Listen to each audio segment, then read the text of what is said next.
Oke, kita kemarin sudah mengenal namanya mengenal DCF. DCF itu bisa jadi dia sebagai metode, bisa jadi juga sebagai model analisis dalam keuangan yang berbicara tentang cash in, cash out, nilai saat ini. Dan kalau dia berbicara terkait sebagai model, maka pengukurannya dia pasti berbicara IRR, ya, apa payback period, apalagi MIR, banyak lah ketika dia di kedudukannya sebagai model keuangan.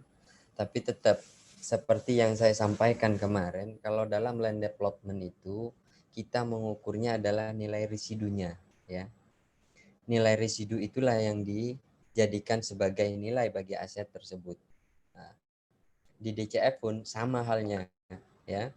Metode DCF pun begitu. Kalau sekarang saat ini kita akan membahas terkait dengan teknik land development, di mana teknik land development ini saya mengenalnya pertama kali waktu saya menyelesaikan S2 saya. Tesis saya kebetulan berbicara tentang ini, ya, land development analysis. Jadi mungkin kalian ada yang tahu Surabaya. Penilaian saya dulu itu melakukan penilaian kebun binatang Surabaya dengan metode pengembangan di atasnya. Jadi seolah-olah barang itu kita anggap sebagai barang komersial, ya. Nah, tanah itu kita kembangkan di atasnya, ada yang jadi hotel, mall, ya. Dari keseluruhan itu, pada saat itu saya masih belum bisa membedakan land development ini sebagai teknik analisis atau dia ini sebagai prinsip dalam suatu pengembangan tanah, ya. Setelah saya pahamin, ternyata land development ini ya alat analisis untuk menentukan berapa besar dari suatu tanah itu, gitu loh. Untuk mengestimasi besarnya nilai tanah. Nah, di dalam pertemuan ini kita akan membahas beberapa hal. Salah satunya itu alternatif metode selain teknik perbandingan data pasar, di mana teknik perbandingan data pasar ini kita asosiasikan sebagai pendekatan data pasar. Biasanya umumnya gitu, ya. Ketika kita melihat pendekatan itu pasti ini terkait dengan pasar. Oh, ini larinya ke teknik perbandingan data pasar. Metodenya apa? Metode comparable atau metode perbandingan pasar, data pasar, perbandingan penjualan, ya. Nah, di dalam hal ini, ya, kalau kita lihat, teman-teman kan pernah saya kasih tugas dulu, kalau nggak salah, strukturisasi, ya, dari pendekatan itu, pendekatan, metode, dan teknik. Ketika kalian coba analisa, baik dari prosedur penilaian pun, sebelum melakukan penilaian, ya, terhadap pengembangan di atas tanah tersebut, seorang penilai itu, kalau di dalam prosedurnya dia melakukan penilaian terhadap tanahnya terlebih dahulu, maka konsep yang diajarkan di sini sebenarnya idealnya, ya, itu harusnya mengikuti rule-nya si prosedur penilaian kalau benar-benar mau memahami penilaian itu sendiri, kalau konsentrasinya, ya. Yang kedua adalah konsep penilaian dengan land development. Ya, land development ini konsepnya seperti apa, nanti situasi dan kondisinya, kapan bisa tepat digunakan, ya, langkah dan tata cara perhitungannya, simulasi soal dan pembahasan. Kayaknya kalau untuk soal tadi sudah saya kirim, ya, Viva, ya, udah, ya. Ya Pak, sudah Pak. Sebenarnya land development ini dalam kaitan penilaian itu adalah untuk mengukur, mengestimasi berapa nilai dari suatu tanah, ya. Di dalam SPI, baik di standar penilaian Indonesia ataupun di buku-buku rujukan pada umumnya, itu kita pasti mengenal namanya teknik di dalam penilaian tanah, di mana kita akan mengenal dia ada teknik perbandingan, ya.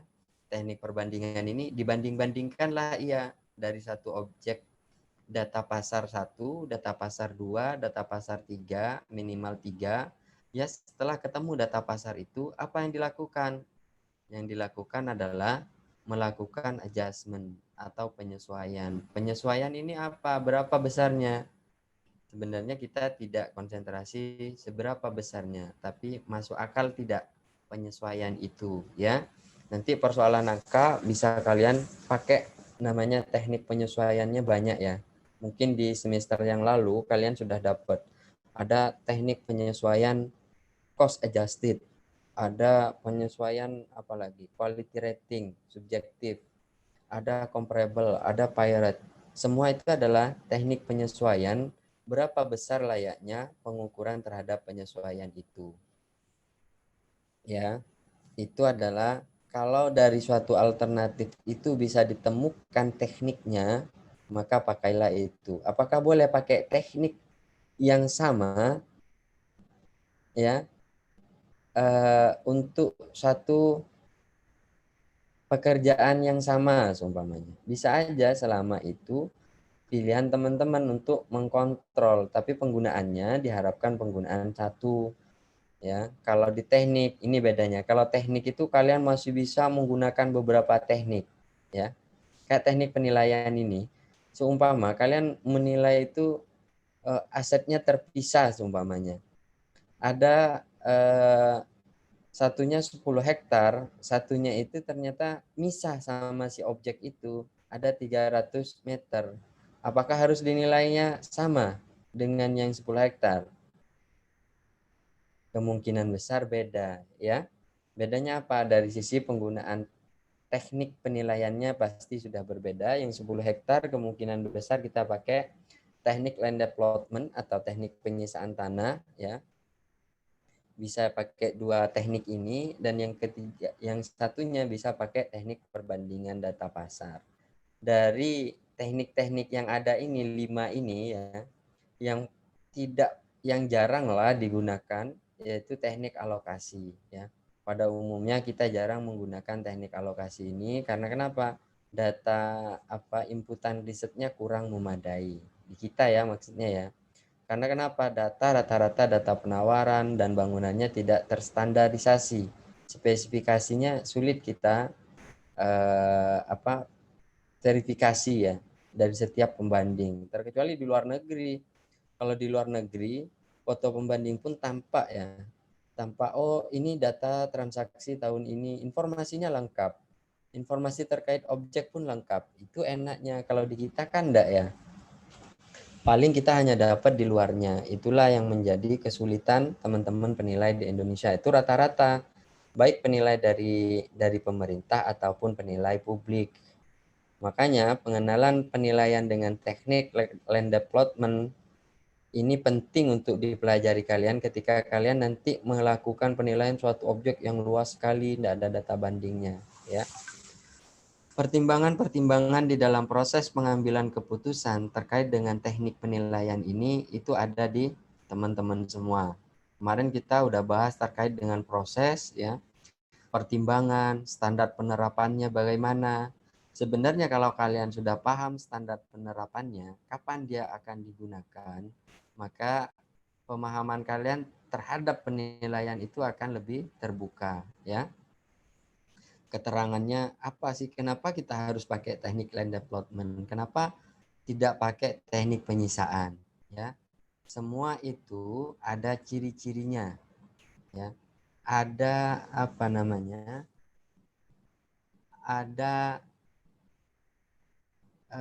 tools untuk menentukan teknik ini. Kapan kita menggunakan teknik ini, ada tekanan enggak dari suatu pengembangan itu ya. Oke, coba kita dalam melakukan penilaian tanah itu ya, ini sebagai latar belakangnya kenapa kita harus pakai teknik pengembangan tanah. Salah satunya itu dalam penilaian tanah yang luas sering sulit data pasar yang sebanding ya. Tak kala kita melakukan penilaian itu kesulitan data bandingnya, maka inilah metode yang tepat ya, nanti metode pengembangan lahan ini. Data yang tersedia umumnya dalam luasan yang lebih kecil atau tidak sebanding ya. kemarin kita sudah diskusikan luasan yang sebanding itu berapa sih gitu ya. Pada prinsipnya tidak ada ketentuannya, tapi kalau dilihat pada umumnya ya, pada umumnya itu kalian coba cek datanya, pasti beda tuh antara penawaran yang 10 hektar dengan yang 100 meter. Pada umumnya dia akan berbeda nilainya ya. Mana yang lebih mahal, kita tidak bisa mengestimasi mana yang lebih mahal antara besar dan luas dan kecil. Tapi pada prinsipnya biasanya dalam batasan tertentu itu kurvanya begini nih. Ya. Dia akan sebanding tanah yang cukup luas kemungkinan besar sama dengan yang kecil, ya. Titik optimalnya di mana? Di sini nih. Luasan berapa yang bisa dikembangkan penggunaan tertinggi dan terbaiknya? Itulah dia yang memberikan nilai tertingginya, ya. Persoalan luas fisiknya itu saya rasa berpengaruh, tapi pada saat kapan kita tahu bahwa luas 100 lebih mahal daripada luas 200? Kan kita nggak ada riset. Ketika memang ada riset pendukung, data kita menunjukkan itu, maka itulah pengaruh yang sebenarnya. Karena kenapa? Asumsinya data yang dari luar kita itu diasumsikan tidak berpengaruh. Yang berpengaruh yang mana? Data yang kita gunakan. Itulah sempat saya katakan bahwa setiap ilmu pasti ada ceteris paribusnya. Nggak ada ilmu itu yang tidak ada ceteris paribusnya, terkecuali ilmu-ilmu alam. Ya. Penggunaan teknik perbandingan data pasar atau market approach tidak dapat diterapkan, maka land development teknik yang sesuai, ya itu udah tadi ya. Daftar berikut nama-nama yang digunakan untuk mengkarakterisasi LDR ini, land residual teknik ini, ya. Ada banyak kali lah ini ya. Kalau nggak salah sekitar 12 penamaan di dalam teknik ini, land development teknik ini. Dikenalnya di luar sana ya, banyak namanya. Jadi ketika kalian nanti ketika kalian baca di buku Appraisal Institute, disebutlah sebagai subdivision ya, subdivision method, subresidual approach ya. Banyak jenisnya, nama-nama, ada juga developer residual. Tergantung, kalau kita sudah mendapatkan informasi ini, artinya kalian kalau ditanya apa sih developer residual approach itu, metode dalam melakukan penilaian, jawab aja, jawabannya sama dengan teknik perbandingan data pasar ya. Oh, development cost atau contractor approach sama enggak, development method sama enggak itu ya. Karena masih diasosiasikan sama dia, maka kita sama secara prinsip dan teori kurang lebih sama ya. Ini disebutnya sebagai teknik land development teknik. Oke. Ini terkait dengan penamaan di metode land development ini ya. Apa sih yang membedakan antara land development sama land residual ya?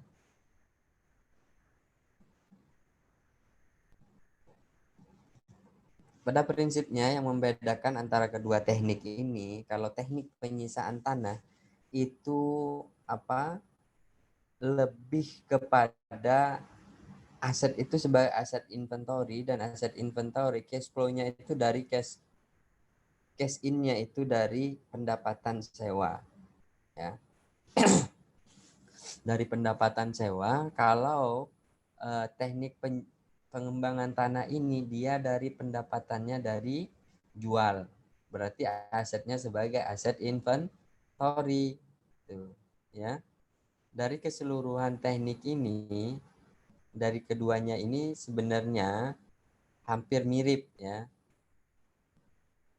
kalau di buku Appraisal Institute itu disebut sebagai land residual analysis kalau nggak salah ya. Tapi nantilah kalian coba baca itu ya. Dari teknik pengembangan tanah ini, kita itu digunakanlah pemikiran sebagai seorang kontraktor, kadang seorang developer. Ya, kita harus memahami pemikiran-pemikiran itu. Ya, kadang kita menjadi seorang investor. Tergantung lah ya, kapan kita melakukan penilaian ini, sebagai apa kita melakukannya. Tapi pahamin semua pemikiran seorang kontraktor. Itulah hebatnya seorang penilai itu. Kita harus merangkum dari berbagai pikiran orang, ya. Kita harus punya pikiran seorang kontraktor. Bagaimana menghitung satu nilai bangunan? Bagaimana menghitung bangunan, ya? Keuntungan apa yang harus saya dapatkan? Ya. Menjadi seorang developer pun begitu, ada pemikiran-pemikiran yang perlu kita pahami. Itulah nyambungnya ilmu penilaian ini dengan yang lainnya ya, baik dengan ilmu hukum, dengan ilmu apalah, banyak lah ya ilmu-ilmu yang masih memiliki tautan dengan ilmu penilaian ya. Ilmu pertanian apalagi ya, ilmu pertanian dekat lah sama kita. Gimana menentukan nilai pertanian itu ya, nilai kebun umpamanya. Pada umumnya menjadi seorang penilai harus mengetahui ya, kalau bisa memahami ya. Tapi proses mengetahui menjadi memahami ini adalah proses panjang, butuh kalian pelajarin ya, butuh kalian praktekin. Maka nanti kalian akan temukan keidealan dari suatu apa namanya,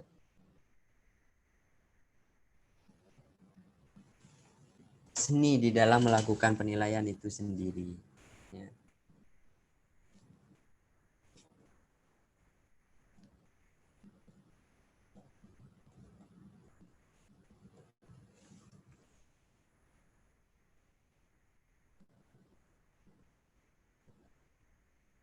Oke, ini skema apa itu? Skema terkait dengan penilaian dengan land development analysis.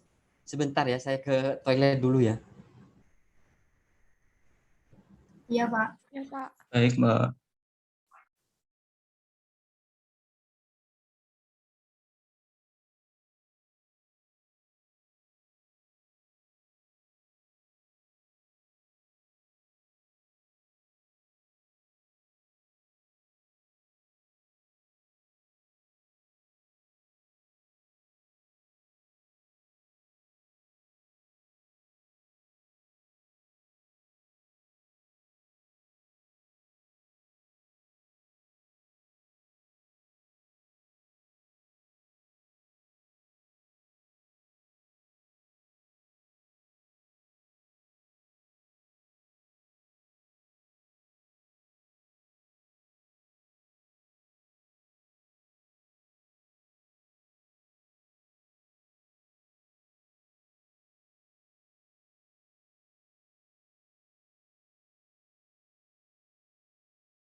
kan?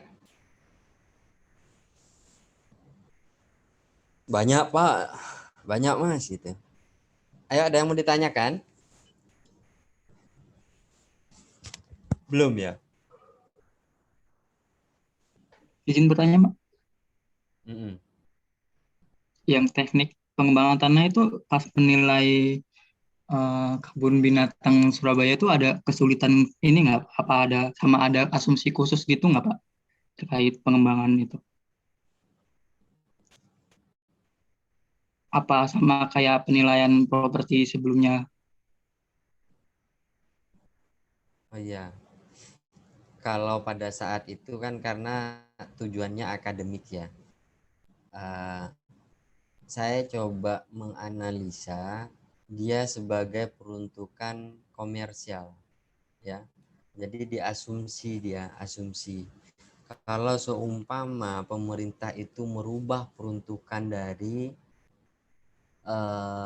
kebun binatang Surabaya itu dirubah peruntukannya jadi komersial, berapa sih opportunity yang didapatkan oleh pemerintah gitu loh dengan adanya kebun binatang itu sebagai fasilitas umum, ruang terbuka hijau.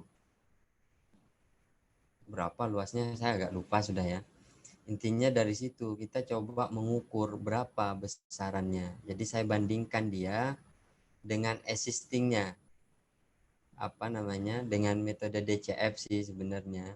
Saya ukur pendapatan dia ya, sewa-sewa di dalamnya dalam kondisi normal kita perbaikin. Ternyata memang jauh ya, hasilnya jauh.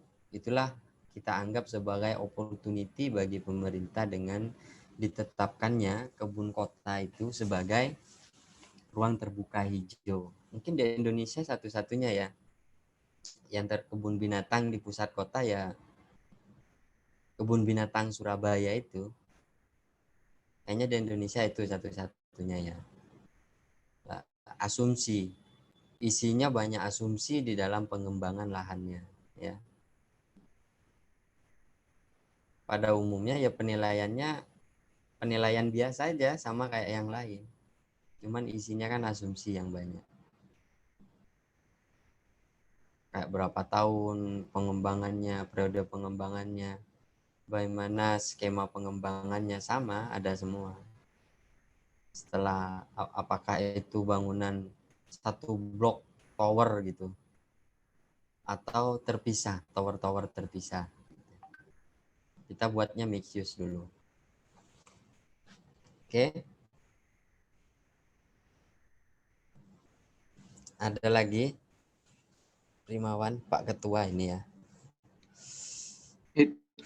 Itu kan berarti banyak asumsi apa tadi katanya. Nah, itu Iya. asumsinya itu udah tercantum di standar penilaian Indonesia belum ya?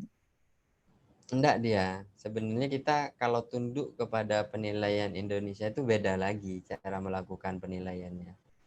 Jadi seolah-olah dia dipindah berapa biaya pindahnya gitu kalau yang benar itu.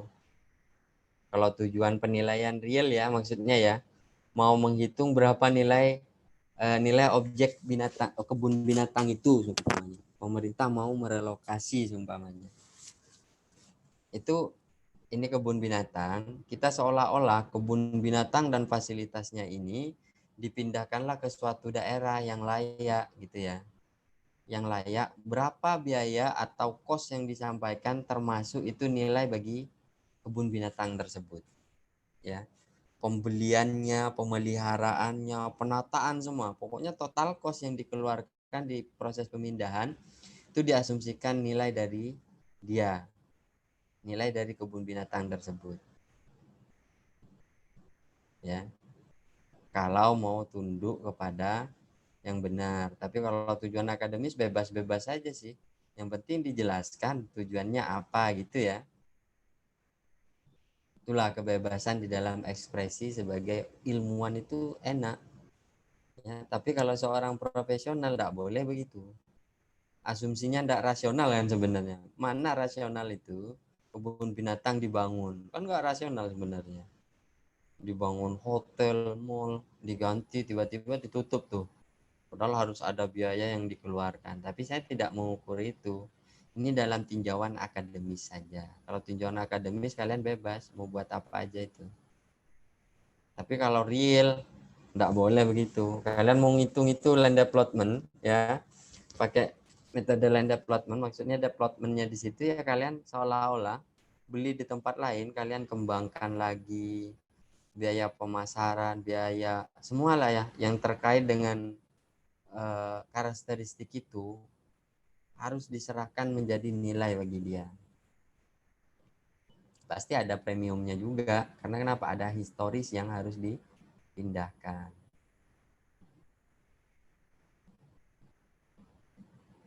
Itu. Tapi kalau cara menilainya itu benar. Tapi asumsi sebelum melakukan penilaian itu salah sebenarnya. Tapi karena tujuan akademis, maka dibenarkanlah secara akademis. Ya, kalau di dalam sebagai seorang praktisi penilaian tidak bisa begitu. Oke, ada lagi? Udah Pak, cukup. Terima kasih Pak. Oke, jadi dalam land development itu nilai itu pada saat kalian berdiri di sini nih, ya, itulah nilainya dia. Periode pengembangan kalian mau stagingkan berapa tahun penjualannya, ya? Periode penjualan semuanya di sini nih, ya. Setelah itu maka dari seluruh pendapatannya itu disebut sebagai gross development value. Semua biaya yang dikeluarkan disebutkan sebagai development cost, ya. Dari keseluruhan ini sifatnya adalah proyeksi, ya. Proyeksi, dan nilai residunya ini, ya. Nilai residunya ini adalah nilai bagi aset tersebut, bagi tanah tersebut nanti di sini. Berarti nilai tanah itu walaupun kita mengeluarkan di sini nih ya, si Prima mengeluarkan dana untuk mengembangkan tanah itu, ngeluarin pematangan tanah, biaya infrastruktur. Nilainya tetap yang keluar di sini nilai sebagai nilai tanah mentah, ya. Bukan nilai tanah matang yang seperti di lender, enggak. Nilainya ya as is pada saat ini. Maka itulah nilainya, sehingga dia menjadi pengurang dari keseluruhan itu. Residunya dikalikan dengan diskon faktor, maka telah dijumlahkan menjadi nilai bagi dia, ya. Inilah kenang-kenangan terakhir dari seorang ilmuwan penilai dari Malaysia, namun salah aliran pada saat masuk ke Indonesia, ya. Ini kalian tahu dari siapa yang buat pertama ini? Kalau kalian melihat tulisan ini ada ininya, pasti sudah dihapus nama pembuatnya di sini.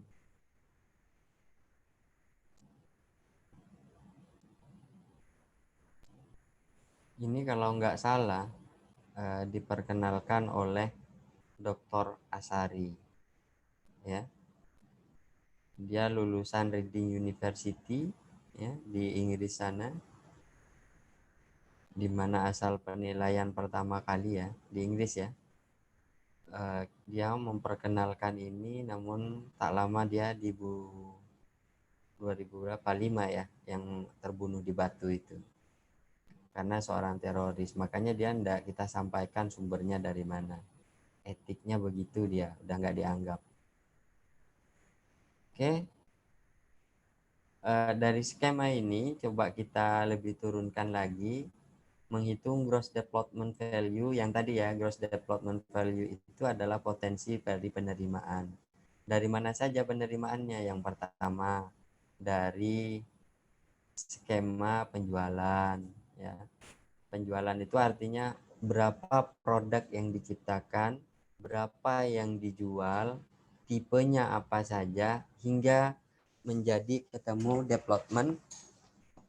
gross development value ini, ya, dari total itu, dari total pendapatan lah istilahnya, dikurangin biaya operasional, dikurangin biaya pengembang.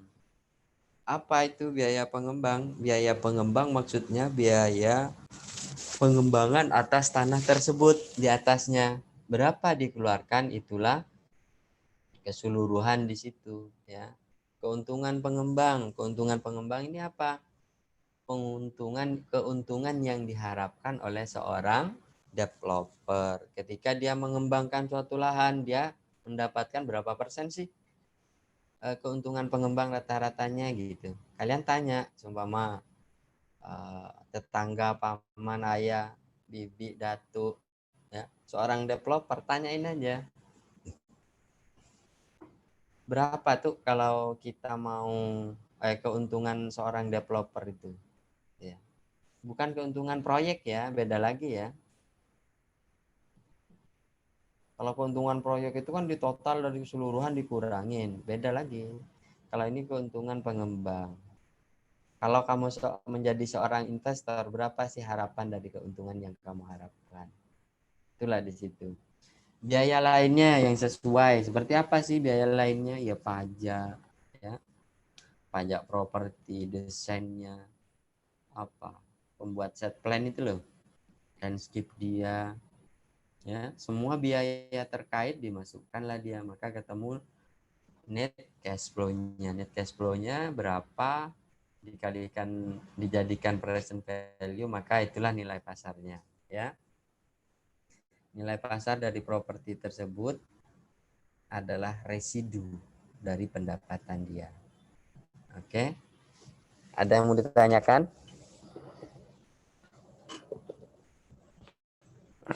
Kalian nggak kedinginan ya? Enggak, Pak. Oke, ada pertanyaan? Belum ya?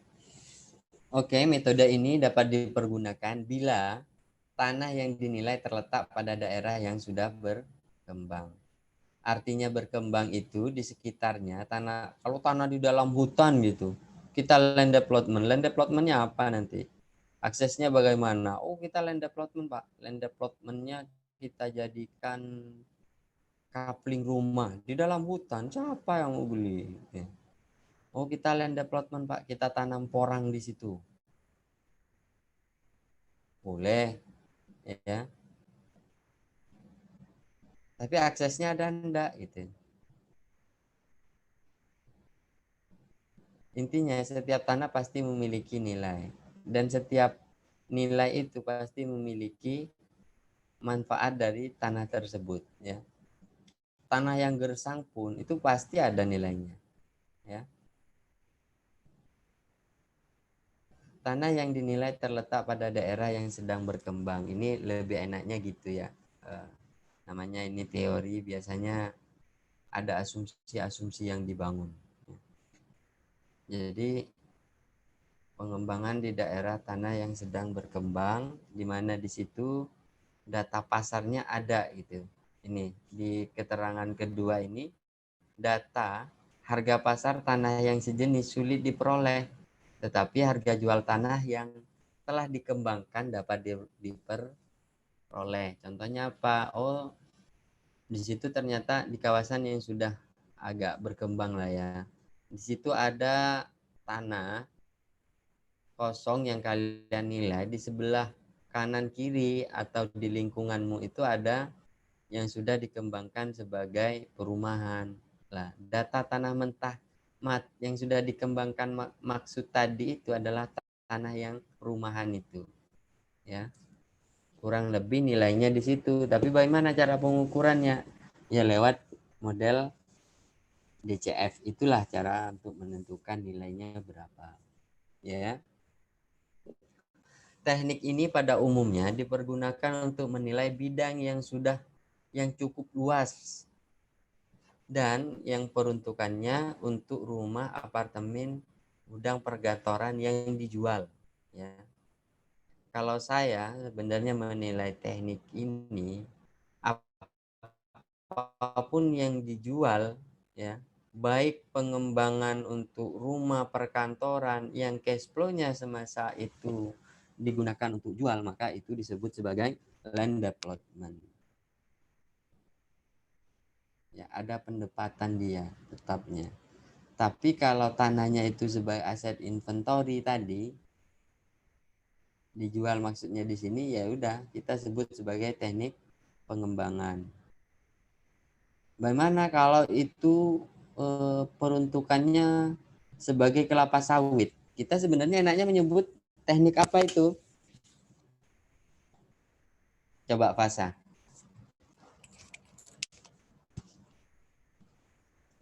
Ya Pak, gimana? Kalau seumpama ada tanah kosong, saya punya tanah kosong 1000 hektar, mau saya nilai ke Fasa, kamu bakalan pakai teknik apa itu? Peruntukannya untuk kebun kelapa sawit. Land development Pak. Land development. Tadi prinsip utamanya kalau kita mau pakai land development, asetnya tanah itu sebagai tanah apa? Inventory, bukan sebagai aset investasi. Sawit itu kira-kira langsung kita dapatkan dari apanya? Dari penjualan kotak-kotaknya itu, dari per updeling atau dari per tahun tanam. Enggak kan, dari potensi income dia sebenarnya. Kalau menilai itu tanah peruntukan untuk pertanian itu lebih tepatnya kita sebut sebagai land residual teknik ya. Karena kenapa? Asetnya atau tanahnya itu dijadikan sebagai aset investasi. Karena di akhir pun nanti dia dimasukkan nilai tanahnya. Ya. Atau kalau enggak dia dikembalikan ke negara kalau dia HGU-nya habis.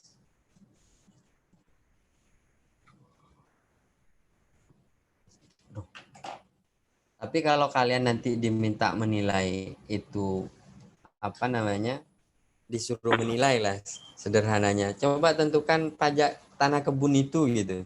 Gimana kalian? Kalian harus bisa ilmu pertanian juga ya.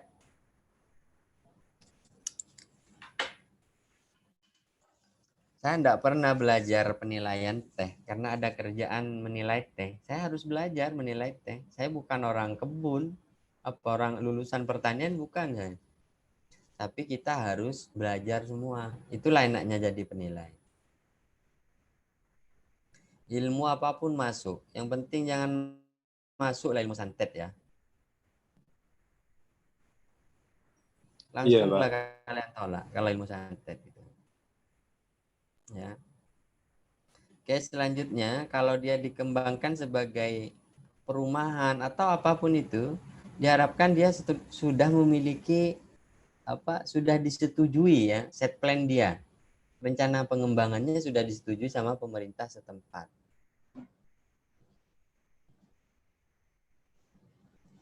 Bagaimana kalau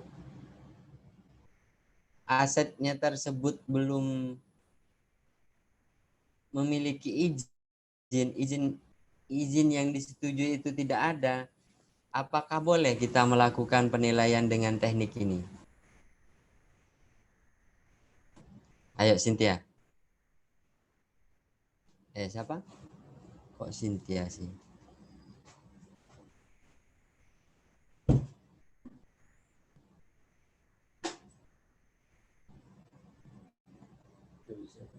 Afifah deh. Boleh enggak, Pak? Nggak boleh, Pak.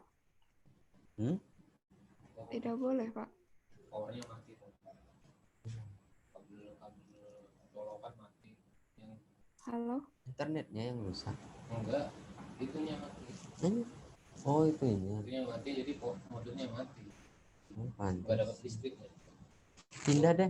Udah Pindah di mana gitu? Itu ya, apakah boleh ketika kita menilai tanah dengan menggunakan teknik land development ini, ketika kita belum mempunyai set plan yang disetujui?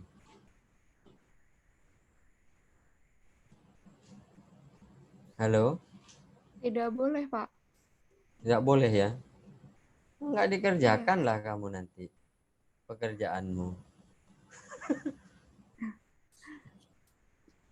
Kalau nggak boleh dikerjakan gimana? Mau pakai teknik yang mana kamu nanti?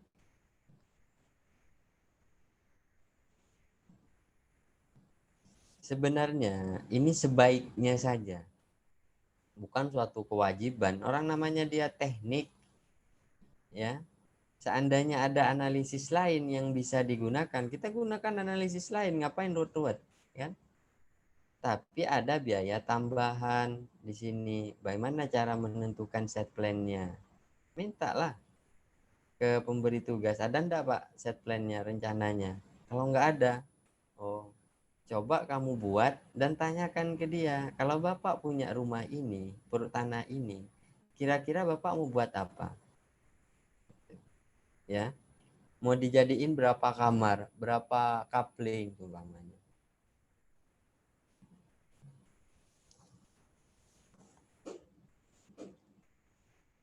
Tetap bisa ya, walaupun tidak ada persetujuan dari mana. Yang penting kita udah melakukan kajian HBU, ya. Biasanya kita melihat dari kajian HBU-nya, kajian FS-nya, apapun lah itu, ya.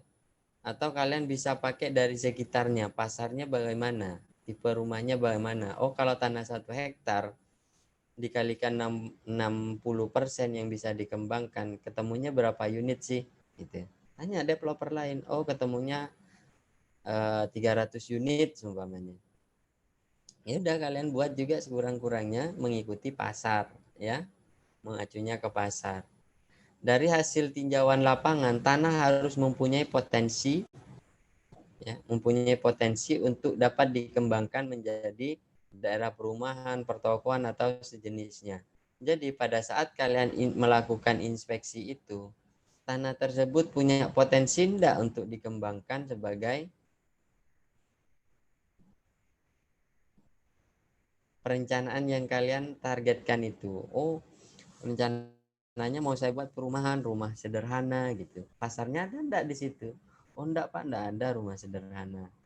Karena kenapa? Daya belinya masih rendah, rata-rata rumah subsidi. Oh ya udah, kita pertimbangkan sebagai rumah subsidi. Potensinya ada enggak aksesnya, ya? Tanah terletak di daerah yang relatif ideal, yaitu mempunyai akses jalan masuk, dekat dengan jalan utama, angkutan umum mudah diperoleh.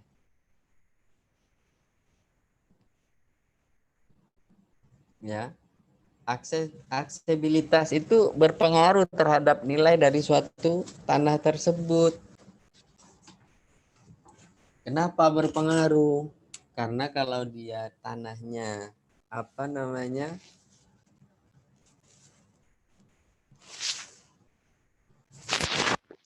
bagi kopi rata-rata di susu. Kalau seumpama tanahnya itu helikopter, kira-kira butuh biaya tambahan enggak untuk rencana pengembangan itu?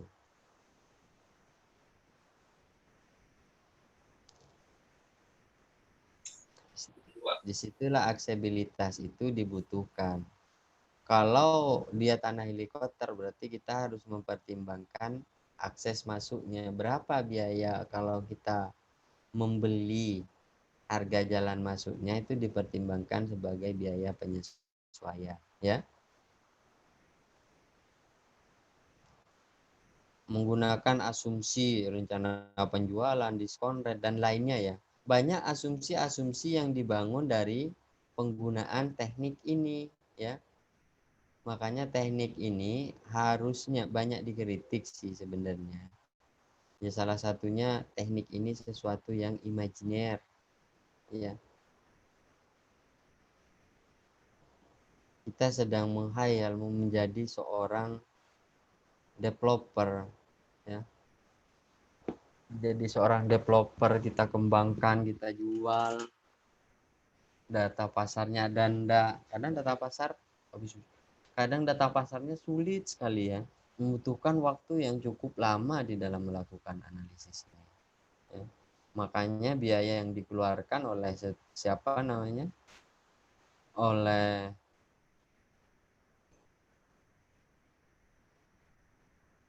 pemberi tugas itu mahal untuk penugasan land development itu, ya. Ya, yang dimaksud dengan development potensial di sini itu dapat dikatakan potensi untuk dikembangkan, ya. Potensi untuk dikembangkan bagaimana? Jika dengan dikeluarkannya modal, properti tersebut dapat menunjukkan adanya 3 kemampuan nilai, elemen nilai, ya.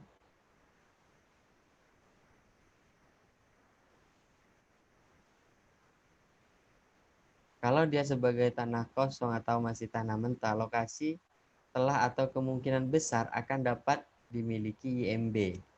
Artinya, peruntukan di situ itu diperbolehkan untuk dikembangkan sebagai perumahan. Kalau izinnya perumahan atau izinnya untuk apapun itu. Oh, daerah yang peruntukannya bukan sebagai penghijauan, ruang penghijauan. Apakah tanah yang ruang penghijauan itu ada nilainya? Ayo, siapa yang mau jawab?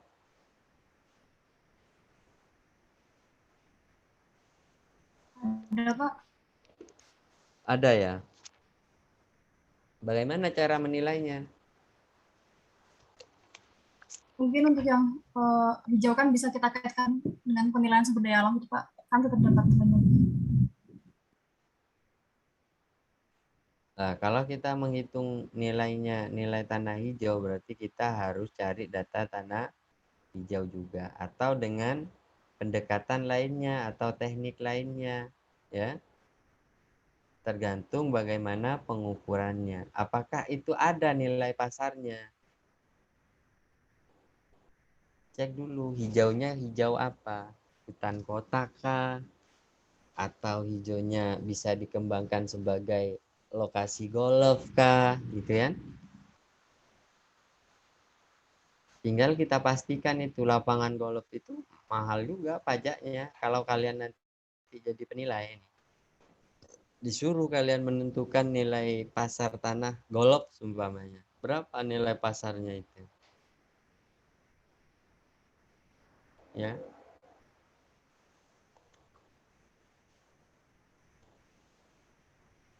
Dalam hal tanah yang telah dikembangkan dan telah memiliki MB, tetapi akan dirubah tujuan penggunaannya, perubahan atas penggunaan tersebut dimungkinkan mendapatkan IMB baru. Ya. Apakah dimungkinkan? Dia dulu kasusnya itu kalau nggak salah di Lenteng Agung sini, si PT ada salah satu PT itu mengalami sudah mendapatkan izinnya di tahun berapa pas tahun 95 dikembangkan, dia izinnya sebagai rumah sederhana, ya, di Lenteng Agung. Dengan perkembangan zaman dia dikembangkan, diambil alih lah sama Sinarmas. Sama Sinarmas dirubah enggak kira-kira?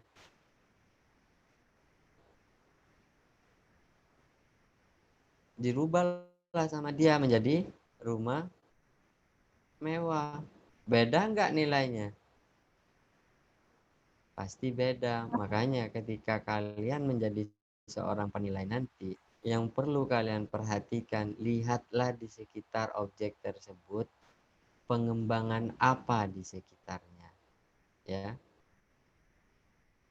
Itu pentingnya kita melakukan kunjungan terhadap suatu aset yang akan kita lakukan penilaian. Yang ketiga apa? Dalam hal tanah telah memiliki IMB, tetapi bangunan dibongkar untuk diperbaharui. Itu upgrade, ya. IMB-nya keluar enggak? Kemungkinan besar ketika kita mengurus dengan modal yang cukup untuk mengembangkan itu, masih dimungkinkan untuk mendapatkan izin, ya. Potensi dikembangkannya ada, maka pasti dia nilainya ada. Ya untuk apa? Untuk HBU-nya itu dia. Itu barang, ya. Oke, tadi ada yang mau nanya ya? Tanya Halo? Pak. Jadi penasaran aja juga. Ini terkait yang development potensial sama yang slide sebelumnya itu. Apa? Yang ini terkait yang situasi yang memungkinkan land development sama. Oh iya. Nah, jadi saya penasaran aja juga. Kan di dekat tempat saya itu ada bekas penjara ya Pak. Beberapa tahun lalu itu bekas penjara tanahnya. Nah, sekarang itu sudah jadi rumah sakit, Pak. Nah, kalau berdasarkan materi ini, yang kedua ini dalam hal tanah telah dikembangkan akan dirubah tujuan penggunaannya. Nah, berarti itu sesuai dong, sesuai ya Pak. Kalau misalnya kita diberikan tugas penilaian terhadap bekas penjara tersebut menggunakan metode ini dari development. Ada enggak potensi income dari pengembangannya itu? Sekarang jadi rumah sakit. Berarti ada kan? Ada. Idealnya sebelum rumah sakit itu nilai tanahnya dia sebagai apa? Sebelumnya penjara, sekarang jadi rumah sakit. Fasilitas Yang umum itu. oh, Iya kan? Punyanya iya, Pemda. rumah sakitnya sekarang swasta, Pak. Ya, kok yang sebelumnya kan bekas penjara, kok jadi swasta gitu ya, Pak? Mungkin perolehan hak atas tanah itu melalui tender atau bagaimana, Pak? Tukar guling biasanya. Tidak Gimana, Pak? boleh ditransaksikan. Tidak boleh ditransaksikan. Enggak boleh. Jadi kok bisa jadi milik swasta gitu? Oh, HGU tadi ya, Pak? HGB. Oh, Nggak pakai. Iya, biasanya kalau penjara itu peruntukannya itu di atas kalau kita lihat ya. Itu kalau di Jakarta warnanya itu pasum pasos, fasilitas umum istilahnya. Warnanya coklat. Pendidikan itu masuk dia. Rumah sakit itu masuk. Tapi kalau itu peralihannya menjadi milik swasta, mungkin ya swasta itu memiliki kontraktual, bisa jadi dia di BOTK ya. Karena kalau untuk dilepas hak punyanya negara itu panjang ceritanya. Izinnya itu panjang sampai apa? Tergantung dia induknya di mana. Ya. Kalau tanah kas desa gitu, panjang dia harus ke apa? Harus ke Pak siapa itu? Mantan Kapolri itu. Pak Tito, Menteri Dalam Negeri. Lama kan? Prosesnya lama kalau untuk tukar guling begitu ya.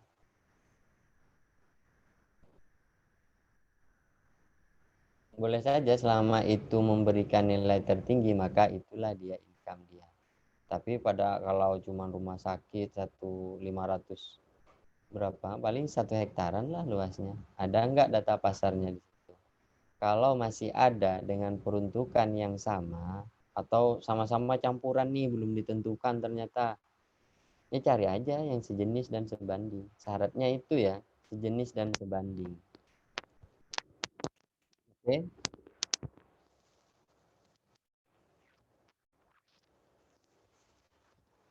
Coba saya ilustrasikan dulu.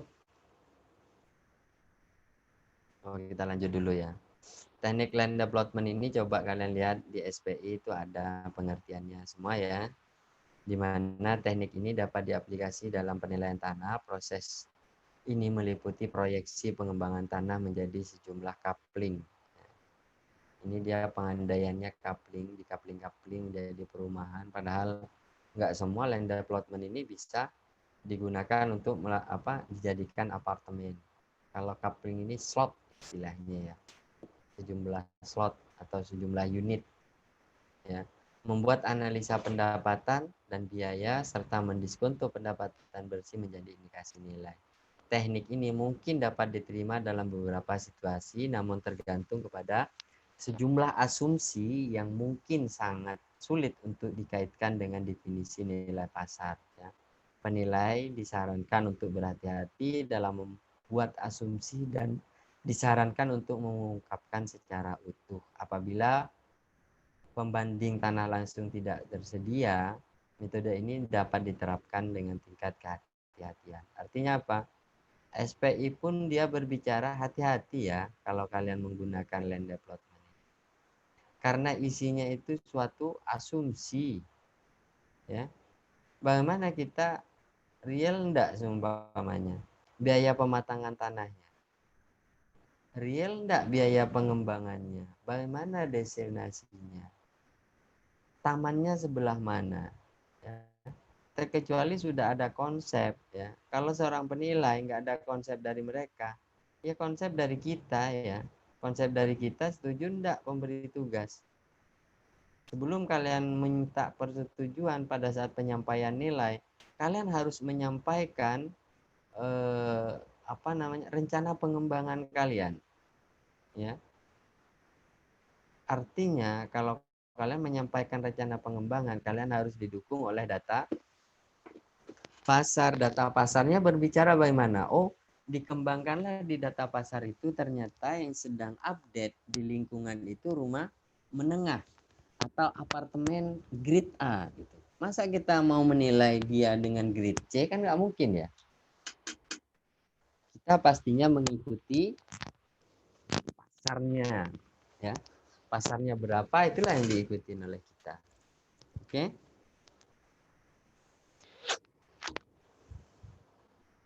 Ya, langkah-langkah cara untuk melakukan perhitungan, ya. Yang pertama, tentukan peruntukan tanah yang sesuai dengan tata kota saat dilakukan penilaian. Itu penting. Pertama berarti apa? Peruntukan tanah tersebut. Pelajari kemungkinan pengembangan yang dapat dilakukan. Jadi kemungkinan pengembangan yang paling punya potensi has and best use itu apa? Itulah yang kita gunakan. Tentukan juga jenis pengembangan properti yang dimungkinkan sesuai dengan bentuk tanah, izin lokasi, serta tata ruang yang berlaku. Ya, dimungkinkan nggak itu sebagai rumahan? Pastikan semuanya. Tentukan harga jualnya. Kalian harus melakukan riset. Proyeksi harga jualnya, berapa kenaikannya, ya, dari properti tersebut. Kalian harus tahu tuh, bagaimana perilaku seorang developer pada saat tahun pertama, pada saat launching, harga pasti di bawah. Biasanya dia untuk mengambil market share di pasar, dia ambil diskon di bawah pasar. Sebelum terbangun, setelah dia terbangun, pasti dia sudah mengikuti pasar. Berapa harga di pasar? Ya, itulah yang diikutin. Berapa kenaikan pasar? Oh, kenaikan pasar 10. Atau setelah pengembangan, kalau apartemen pada saat kosong biasanya masih mengikuti pasar, di bawah pasar sekitar 18%. 10% lah ya, jangan terlalu ekstrim. Tahun kedua dia pasti naik tuh. Kalau sudah ada bentuk barang itu, dia pasti naik harganya. Kalau sudah selesai pembangunan sampai 60%, perbedaannya biasanya dari harga dasar sekitar 30%. Baru dia kenaikannya nanti stabil berapa? 5, 7, 10. Itu ya, untuk unit apartemen. Kalau tanah bagaimana? Biasanya pada tanah itu yang ngikutin pasarnya berapa? Nggak terlalu langsung tinggi nilainya gitu, enggak. Tapi dibuatnya stabil, ya. Pertumbuhannya stabil. Oh, stabil 5%, stabil 10.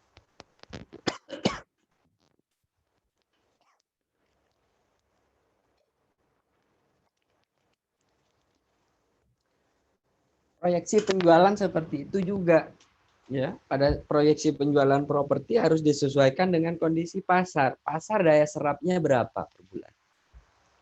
Berapa per hari?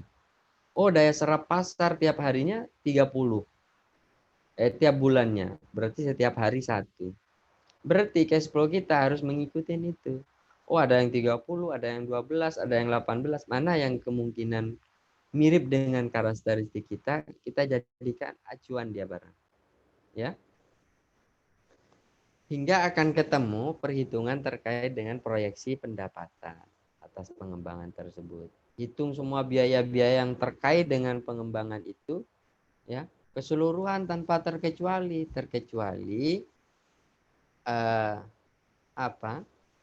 biaya-biaya yang tidak terkait dengan pengembangan. Kalau biaya operasional kan masuk, ya.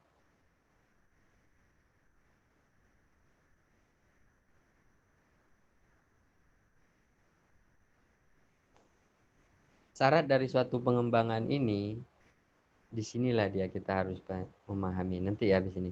Memperkirakan pajaknya, biaya modal keuangannya untuk developer pinjam atas pengembangan dan akuisisi tanah, ya. Arus kasnya, biaya-biaya lainnya harus dipertimbangkan. Keuntungan developer tadi seperti saya sampaikan, harus memerhatikan juga keuntungan developer. Tentukan tingkat diskontonya, ya. Hitung hingga menjadi nilai pasar. Perlu dicatat, ini catatan pentingnya di sini nih.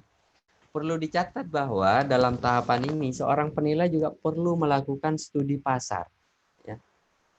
Kenapa? Studi pasar itulah yang menggambarkan terkait dengan pengembanganmu nanti, ya. Mau kalian jadikan apa itu? Mengenai harga, tipe, ya. Semuanya studi pasar. Oh, pasar rata-rata menjual kalau seumpama unit apa tipe, ya, paling tinggi 110. Kira-kira kalau kamu jual 250 tipenya, ada enggak daya belinya di situ? Pasti kalau motif ininya yang mana yang lebih murah, lebih ringan kita bayar, itulah yang lebih duluan laku. Artinya kenapa? Kita ngikutin pasar. Kalau pasar luas maksimalnya 110, ya, kita maksimal juga di angka 110. Terendahnya berapa? Oh, 60. Kita mau satu tipe apa 4 tipe, ya. Tinggal kita bedakan itu. Oke, intinya itu yang harus kita lakukan, konfirmasi terhadap pasar, ya. Lalu mempertimbangkan sudah memenuhi prinsip HBU atau tidak, ya, dari suatu pengembangan tersebut. Oke, data yang dibutuhkan dalam melakukan penilaian ini ya salah satunya disiapkan developer profit, perizinan, set plan, biaya pengembangan, semua lah ya yang dibutuhkan itu harus disiapkan. Studi kelayakan, studi pasar, apa rencana harganya berapa, itu harus disiapkan secara keseluruhan, ya. Rencana penjualan, kalau memang ada itu maka harus disiapkan. Sebentar ya, saya angkat dulu ya.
Saya ngomong mulai tadi sendirian ya, ternyata tak silent ya. Ya Tuhan. Iya Pak, belum terdengar Pak. Iya makanya. Kok nggak ada yang jawab ya gitu, mana orang-orang? Ternyata belum saya ini kan.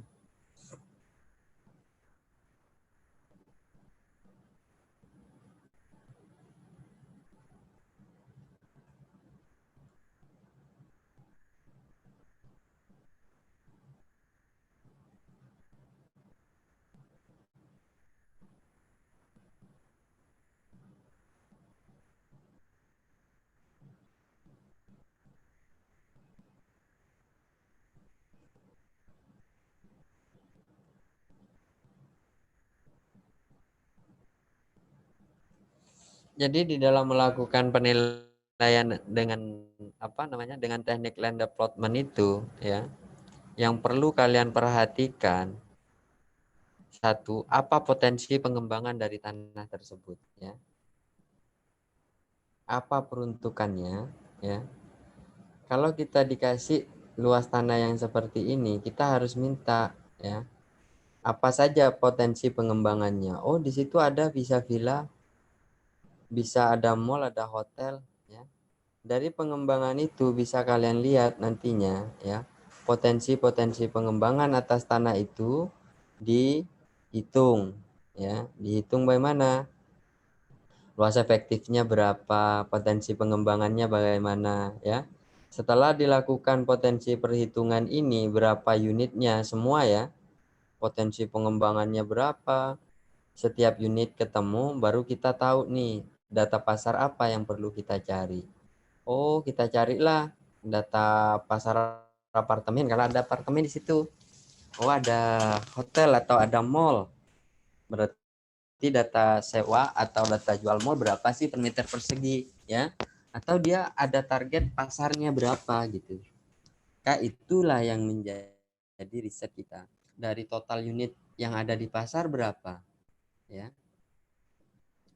Potensi pengembangan semua kita tahu. Oh, harga di Begawan itu 21.900 per meter. Oh, di Green Apartemen harganya 28. Oh, di Dika Universe 17.800. Oh, di Soekarno Hatta 13 juta. Ini disebutnya sebagai data pasar tadi untuk menentukan harganya. Berapa harganya gitu ya. Harga pasarnya berapa tadi. Ketemulah dia, sama villa juga begitu. Villa oh Pandereman. Ini yang orang Batu kan ada di sini ya. Halo? Halo? Nggak ada Pak. Oh, nggak ada di sini. Kelas mana ya yang ada ya? Adanya Kabupaten Malang Pak. Oh, orang kabupaten. Oh, siapa? Saya Pak Kabupaten di Kepanjen. Ya, Oh, di Kepanjennya ya. iya. Hmm.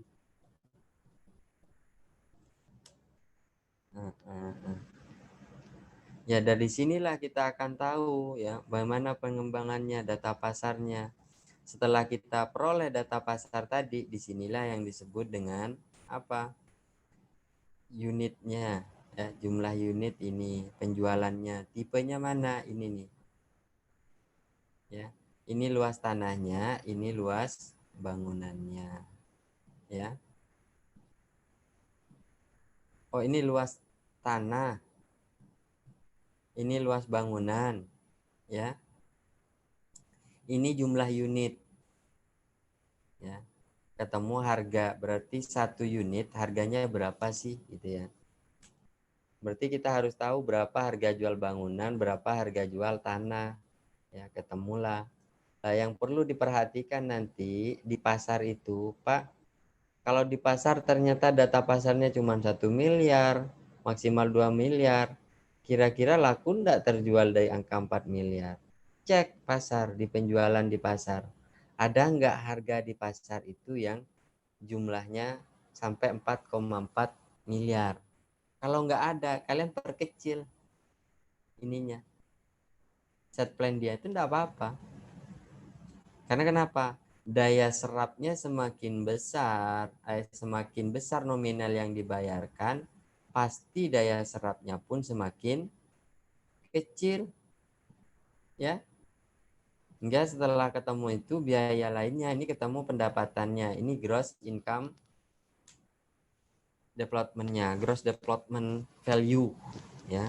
Ini nilai potensinya. Setelah itu baru ketemu biaya infrastrukturnya berapa, ya, semua dikeluarkan. IDC-nya, biaya atas modal yang kita keluarkan berapa, ya, RAB-nya berapa, ya. Biaya untuk pengembangannya berapa, untuk strukturnya. Oh, IDC sudah semua disimpulan lah di sini nih. Oh, keuntungan pengembangnya umumnya berapa? Oh, 30%. Kalau sertifikat berapa? 10 juta per sertifikat. Maka ketemulah nilai dari aset tersebut, ya. Sama semuanya. Setelah kalian hitung DCF-nya hotel, kondotel, mall, villa, dikonsol lah di sini ketika pengembangannya relatif banyak dan sulit dipisah. Biaya konsultannya masuk ke siapa? Konsultannya masuk ke biaya apartemen. Nggak adil dong kita dong. Ya enggak? Harusnya konsultan apartemen ada, konsultan villa ada. Konsultan di sini adalah konsultan biaya pengembangan kawasan tersebut. Biaya pasum-pasos kawasan berapa? Pagar keliling tanah kawasan berapa? Ya. Pemetahan perubahan petok dari HGB ke petok berapa? Kita harus perhatikan juga biaya-biaya yang terkait dengan si objek. Biaya operasionalnya berapa minimal, maksimal berapa, ya. Setelah dihitung, inilah sebenarnya nilai residunya, ya. Nilai residu itu ini, ya. Nilai residu berarti ini DC GDV dikurangin DC ketemu residunya ini, berarti nilai tanahnya ini, ya. Kurang lebih begitu cara melakukan penilaian dengan metode land development. Intinya di dalam metode land development ini kita harus ada data banding yang sebanding, ya. Kalau untuk hotel ya cari hotel, untuk mall ya mall, ya. Kalau untuk unit villa ya villanya villa jual, oh villa sewa, silahkan mau pakai sewa jual kalian boleh, cuman penamaannya berbeda, ya. Kalau jual itu land development, tapi umumnya orang tidak mensangsikan itu, ya. Umumnya di Indonesia tidak mensangsikan kalian pakai teknik apa, itu enggak, karena di kita belum termasuk bagian dari sesuatu yang terpisah. Udah land development ya pakai DCF metodenya, pendekatannya income itu. Ya, itu sekilas terkait dengan metode pengembangan lahan ini, dimana kita tahu kita harus mengukur, ya, banyak hal yang harus dipertimbangkan. Biaya fondasi berapa, ya, ini kenaikannya, rencana kenaikan, inflasi, semua asumsi penjualan, asumsi pengembangan, bukan langsung dalam 1 tahun itu dikembangkan jadi, ya. Kalau unit apartemen kurang lebih 2 tahun. Kalian harus punya informasi itu, ya. Baru nanti ini biaya pengeluaran yang dibutuhkan, ya. Nilainya berapa. Dan setelah itu baru kalian dari data pasar. Artinya apa? Kalian harus tahu sebelum turun ke pasar, kalian harus tahu bahwa tanah kamu itu akan dilandap untuk apa, ya.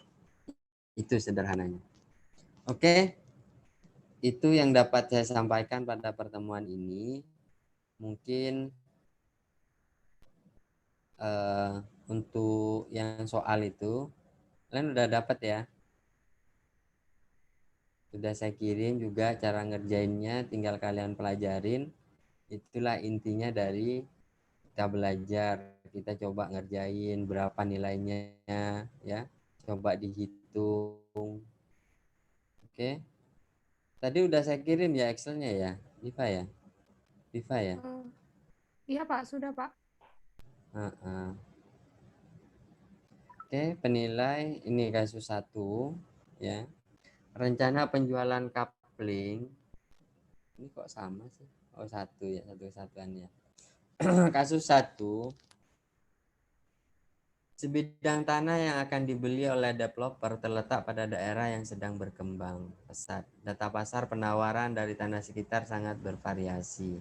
Selanjutnya ya, luas efektifnya ada. Tapi coba kalian ngerjain, kalau nggak salah ini salah satu yang masuk di dalam ujian kalian nanti UTS ya.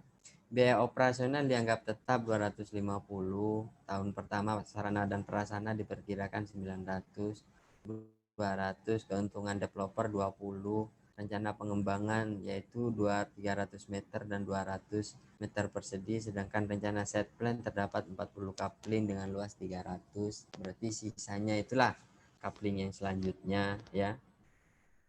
Coba kalian pelajarin digabung dengan yang HBU tadi. Yang nomor 2 ya lebih mudah lagi. Masa konstruksi ya. Mohon maaf, Pak. Tampilan share screen-nya masih di Excel, Pak. Nah,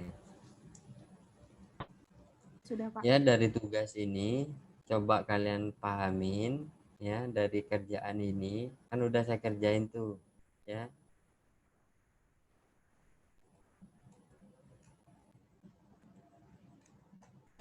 Ini nomor 1 umpamanya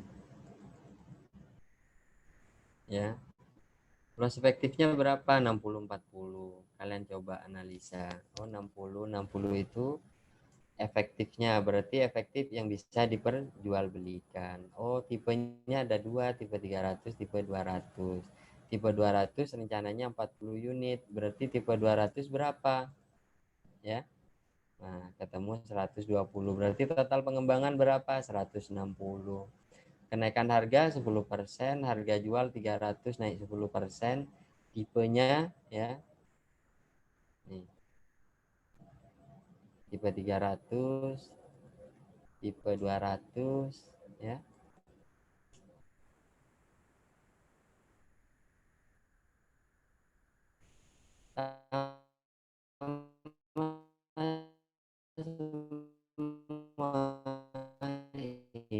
Hingga ada namanya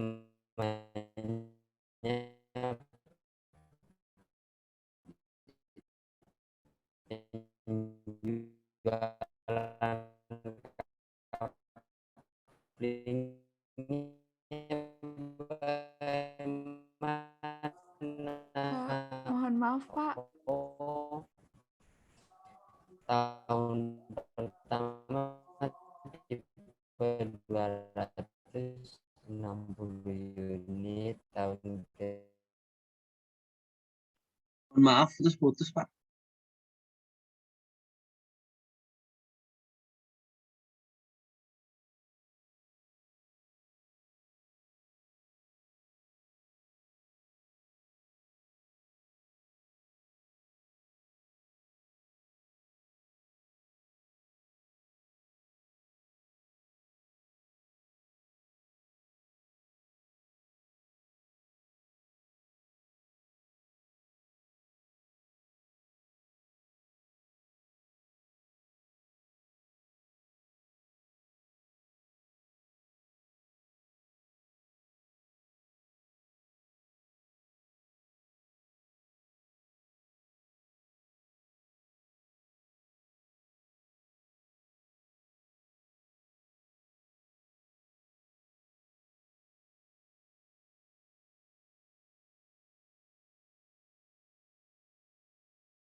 Tidak, tidak ada, Pak. Tadi mengingatkan suaranya putus-putus, Pak. Oh, berarti nggak ada, memang nggak kedengeran ya suara aku tadi ya. Iya, Pak.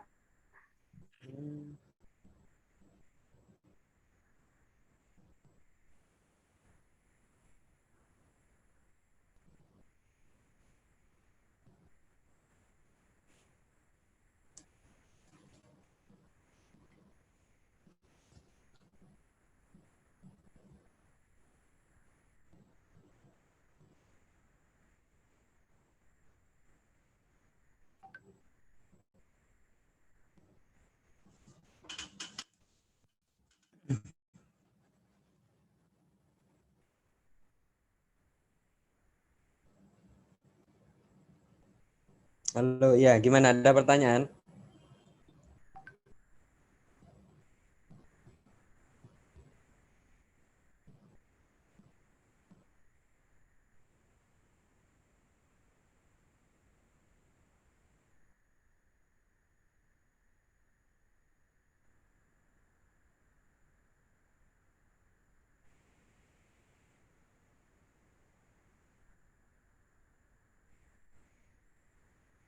Halo?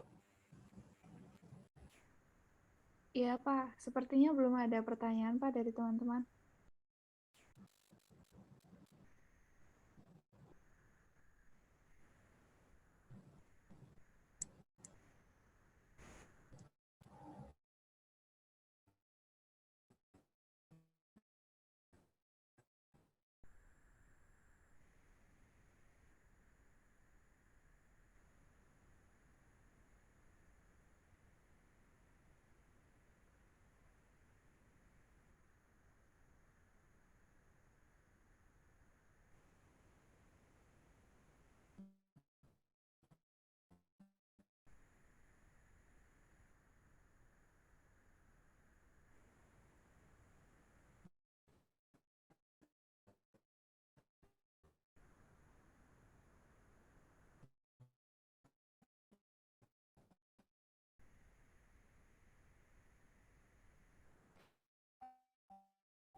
Ini hilang-hilangan sinyalnya punyaku.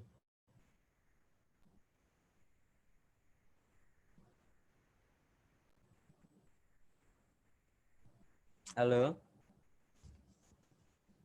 Iya, Pak. Sudah terdengar, Pak. Hmm.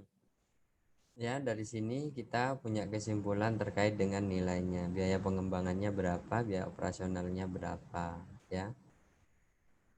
Hingga kesimpulan nilai di sini. Oke. Sama dengan soal yang kedua juga, ya, kurang lebih 3,5 dengan total unit 86 unit, ya. Penjualannya sudah ada, tipe pengembangannya di tahun pertama 46, di tahun kedua ketiga 40. Tinggal lihat ininya bagaimana narasi yang dibangun di soal tersebut. Tapi kalau faktanya di lapangan bagaimana pasar menunjukkan tersebut, ya. Itu kalau di pasar, oh kita bangun rumah contoh 3, selebihnya bagaimana? Ada yang beli 6 bulan kemudian, setelah deal 8 bulan kemudian serahkan kunci. Berarti transaksi dulu baru dibangun, transaksi dulu baru dibangun, ya. Gitu. Oke, sama dengan yang lainnya.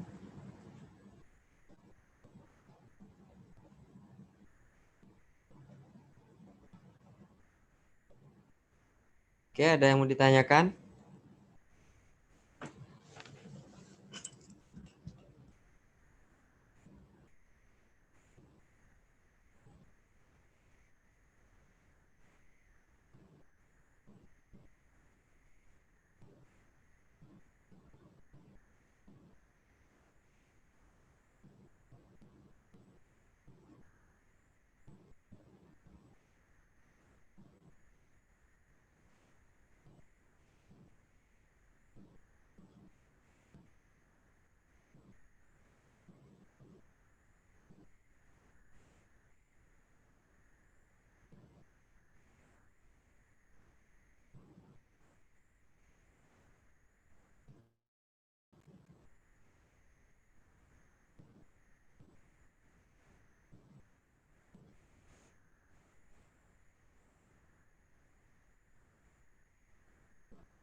Halo, ada yang mau ditanyakan?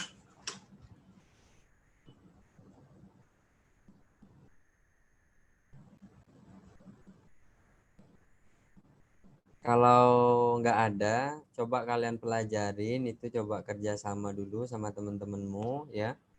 Yang dari pertama, tugas pertama terkait dengan HBU untuk menentukan luas efektif, land development. Ini udah dikirim kan soal yang ini ya? Jawabannya udah kan? Sudah, Pak. Excelnya sudah dikirim. Coba kalian pelajarin, coba kerjakan yang satu itu ya. Siapa tahu langsung bisa ya. Ada yang mau ditanyakan enggak? Pak, bertanya Pak, Mm-mm. Eh, kalau di matkul sebelumnya kan kita pernah belajar analisis pasar properti Pak. Nah itu kan dalam penentuan HBU juga terdapat analisis finansial kayak gini Pak. Nah itu apakah di sini kita juga perlu kayak menganalisis kayak permintaan, kemudian analisis supply demand kayak gitu-gitu Pak, kayak penyerapan pasar juga gitu, dibagi sama properti yang sejenis di sekitar kita gitu atau gimana? Mm-mm. Bagus pertanyaannya. Pada saat kita melakukan analisa dengan land development ini, kita juga memperhatikan pasar. Makanya tadi saya tunjukkan berapa daya serap pasar, ya, berapa penjualan di pasar saat ini, ya, mampu berapa market share yang dapat kita ambil di pasar itu. Maka itulah yang menjadi tujuan kita nanti di akhir. Market share kita itu dapat ngambil berapa dari total pasar, ya. Bisa enggak kita ngambil dari seluruh pasar? Kan nggak mungkin juga. Langsung jadi pemimpin pasar. Ya. Nah, itu juga yang harus kita ikutin. Oh, di pasar mampu menjual berapa unit sih dalam 1 bulan? Oh, dalam 1 bulan dia mampu jual 20. Oh, dia mampu jual 1 unit, 3 unit, umpamanya. Ya. Oh, dalam 1 hari saya mampu menjual 5 unit loh, Pak. Itu diperoleh pada saat kamu nanti melakukan analisa. Pada saat melakukan survei atau riset pasar. Ya, riset pasar itu sederhana aja, kita berapa harganya di sana, penjualannya berapa per unit, ya, berapa per tahun terjualnya, total unitnya berapa, ya, sisa yang sudah laku terjual berapa, yang paling laris di tipe yang apa, itu kalian harus riset sendiri, itu riset pasar ya. Cash flow-nya bagaimana? Cash flow-nya sama aja sebenarnya, karena cash flow itu ditentukan oleh studi pasar dan rencana dia, maka itulah yang diikat ya. Pengembangannya bagaimana, apalagi tadi pertanyaannya si siapa namanya, Poppy. Oh itu Pak, sebenarnya saya masih penasaran kalau misal kita mau kayak land development gitu, itu kayak tingkat penyerapan buat properti kita itu dianggap sama dengan properti yang lain atau mungkin ada ketentuan khusus karena masih baru kayak gitu Pak? Atau dianggap sama aja? Sebenarnya kalau kita ya, kita nganggapnya masih setara dengan pasar. Di antara pasar itulah punya kita. Dari antara yang terendah, tertinggi. Lantas kita masuknya di wilayah yang mana? Kita ini kan survei pasar itu tujuannya untuk apa coba? Kita tahu bahwa oh ini seorang penilai itu ketika melakukan survei, cash flow yang hendak dibangun, ya, saya lebih baik dari perumahan ini, saya lebih baik dari perumahan ini, oh saya lebih jelek dari perumahan ini. Berarti itulah apa market yang akan kalian tentukan. Butuh penyesuaian tidak? Apakah sama dengan pasar? Kalau saya biasanya saya lakukan penyesuaian terlebih dahulu. Karena kenapa? Tidak mungkin kita langsung mengambil pasar itu seutuhnya, mengikuti pasar. Biasanya ada trik. Yang mau kita ikutin itu penjualan di pasarnya murni, atau harganya yang mau kita ikutin. Kalau harganya Apple market sama dengan pasar, berarti penjualannya yang saya turunin. Gitu. Tergantung lah bagaimana triknya. Pada saat kapan kalian melakukan penjualan, lihat pasar bagaimana perilakunya. Kalau seorang penilai, ya, nih perbedaannya. Kalau kamu sebagai penilai sama seorang developer, ya, developer setelah dapat rencana pengembangan dia sudah melakukan penjualan, ya. Kalau penilai apa boleh begitu?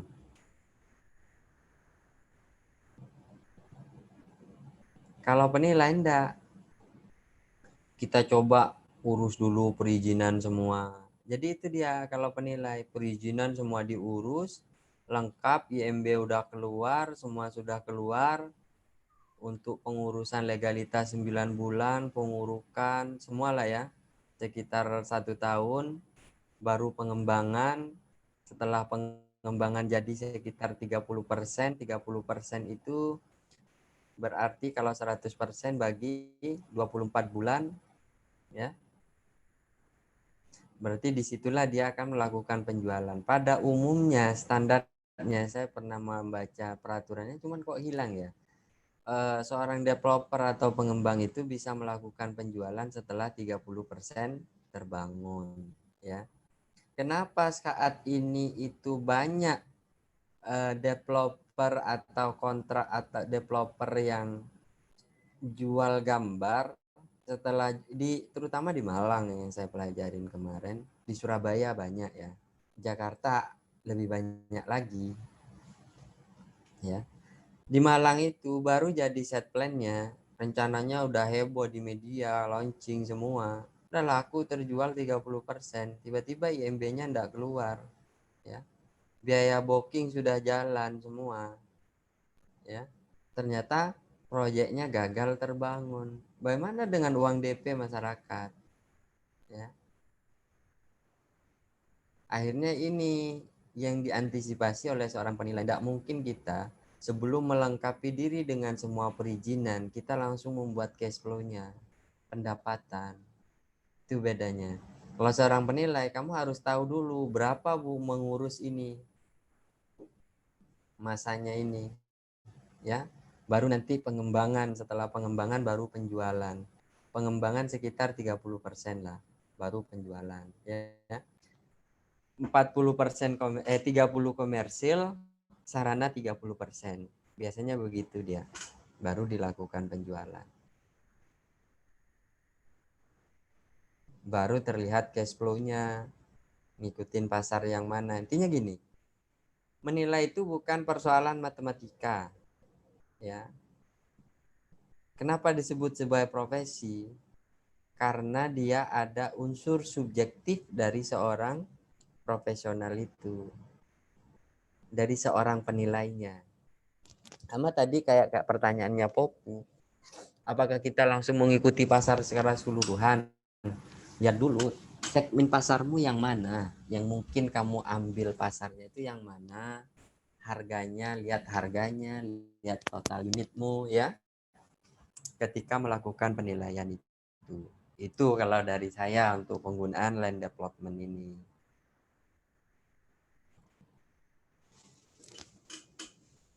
Halo? Baik Pak, terjawab. Terima kasih. Oke, siap, sama-sama, balik kasih.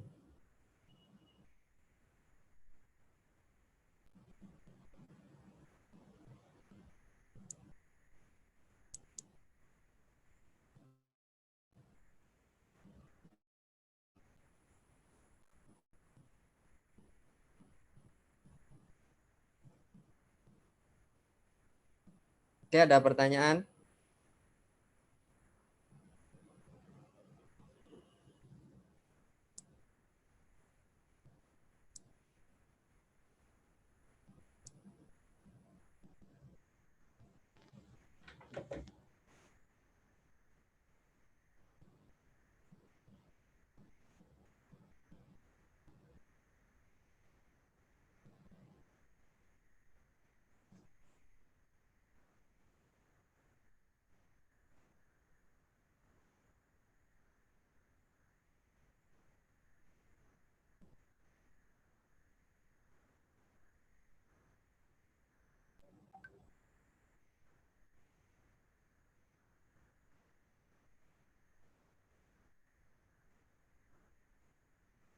Oke, kalau tidak ada, coba kalian pelajarin dulu ya. Nanti coba kita diskusikan lagi. Kalau memang ada yang mau kita diskusikan, Pak, saya mau praktek dong penilaian dengan land development gitu. Boleh. Yang penting siap capek aja. Jadi pada saat sebenarnya capeknya pada saat riset pasar ya, land development itu. Kalau ngerjainnya kita merem aja jadi tuh barang. Ya. Tapi riset pasarnya, aduh, kita kalau kita jadi seorang penilai itu harus apa ya? Harus meyakinkan bahwa kita nih pembeli yang benar. Coba. Saya harus meyakinkan bukan satu developer, bisa jadi 5. Tadi kan rata-rata saya buat 5 kan. Berarti rata-rata pembanding yang saya datangin itu 5.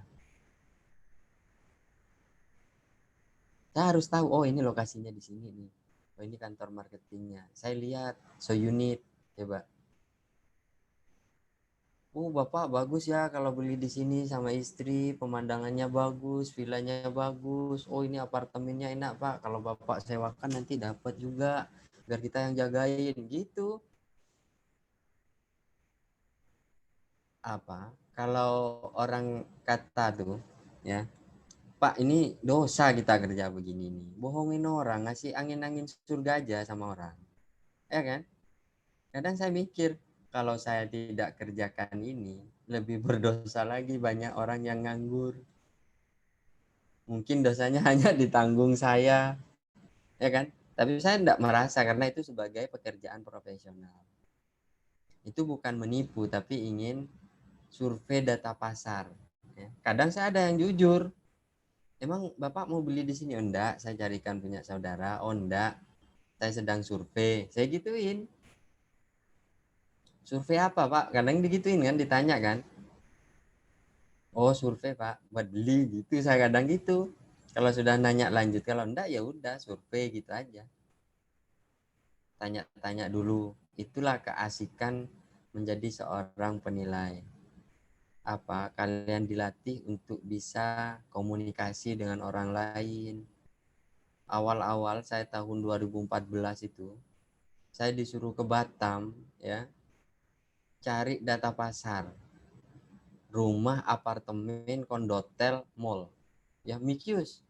Itu masih saya belum tahu bagaimana cara survei yang benar. Cuman diajarin 1 kali, habis itu langsung disuruh tanya.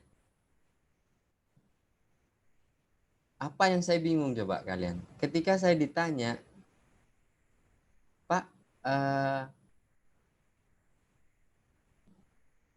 Bapak nanti belinya ini GFA apa gross katanya.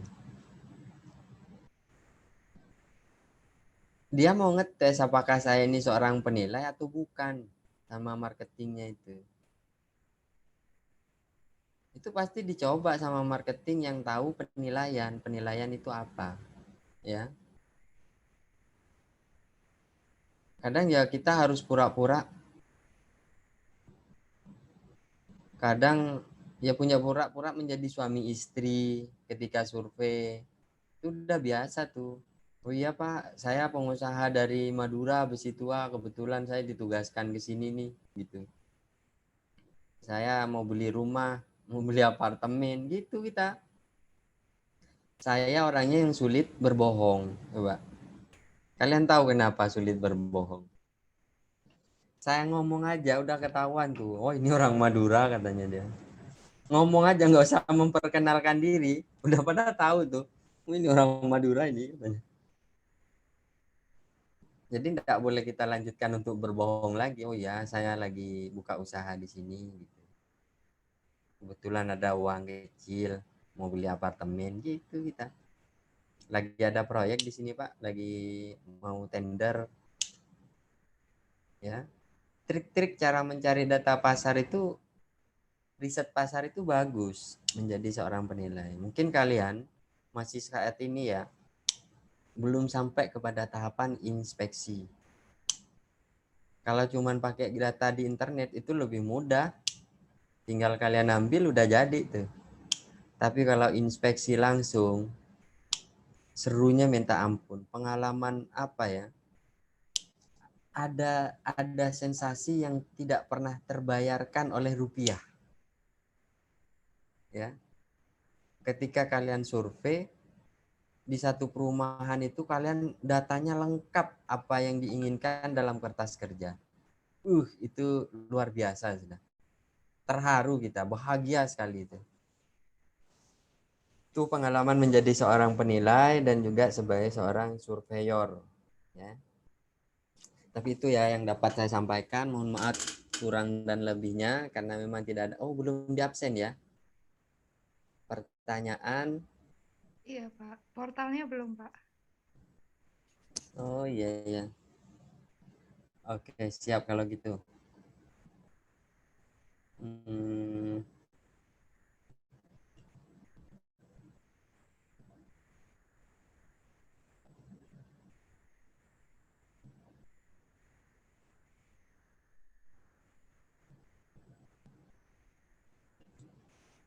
Foto udah ya?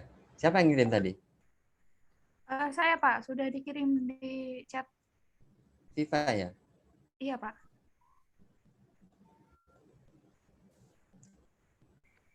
Oke. Kalian nanti penugasannya setelah lulus kemana ini? Mau jadi penilai apa enggak ya? Gantung, Pak. Iya, Pak. Tergantung ya. Iya, Pak. Jadi penilai handal, Pak. Amin. Iya, baguslah. Jadi penilai lah, biar nanti jadi penilai publik. Jadi partner saya ya. Oke, saya absen dulu.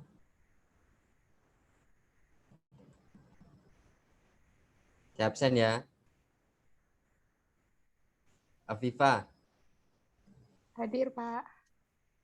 Anastasia, Hadir, Pak. Anastia, Anissa,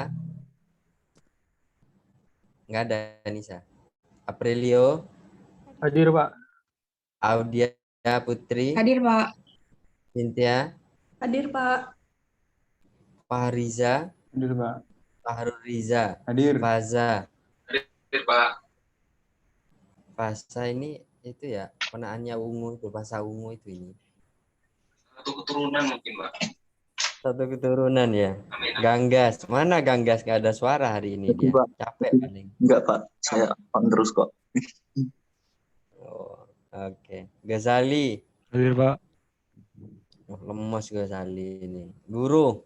Hadir, Pak. Haninditya. Hadir, Pak. Helmi. Hadir, Pak. Mas Ruro. Hadir, Pak. Maulana. Hadir, Pak. Isran. Hadir, Pak. Muhammad Ainun Najib. Cak Nun. Hadir, Pak. Hadir ya. Dava. Hadir, Pak. Wahyu. Hadir, Pak. Nadifa ini. Nadifa. Nggak ada ya. Diva hadir, Popi. Pak. Tadi di chat bilang kalau dia habis ya hadir, Pak Popi. Popi hadir ya. Prima. Randa. Hadir, Pak. Salsabila. Satrio. Hadir, Pak. Vindi. Hadir, Pak. Yonatan. Jonathan hadir, Pak. Hadir ya. Hadir semua. Ini satu yang nggak hadir ya. Anissa ya. Kenapa Hadir, nih? Pak. Cepat Anissa. amat. Nanti kita keburu pergi nih perahunya. Mau berlayar. Tadi saya udah bilang hadir tapi nggak kedengeran ya, Pak, kayaknya. Oh, kesebut nama orang lain berarti kamu. Oke. Hadir semua ya. Oke, terima kasih atas kehadiran teman-teman semua. Semoga teman-teman beserta keluarga sehat selalu. Kerjakan tugasnya, ya. Kerjakan tugasnya. Apa yang nggak ngerti, yang bingung nanti diskusikan. Oke, sederhananya begitu. Oke, terima kasih atas kesempatannya. Sekian dari saya. Billahi taufik wal hidayah. Wassalamualaikum warahmatullahi wabarakatuh. Waalaikumsalam. Waalaikumsalam. Terima kasih, Pak. Terima kasih, Nggak Bapak. apa-apa kan? Nggak habis waktunya kan?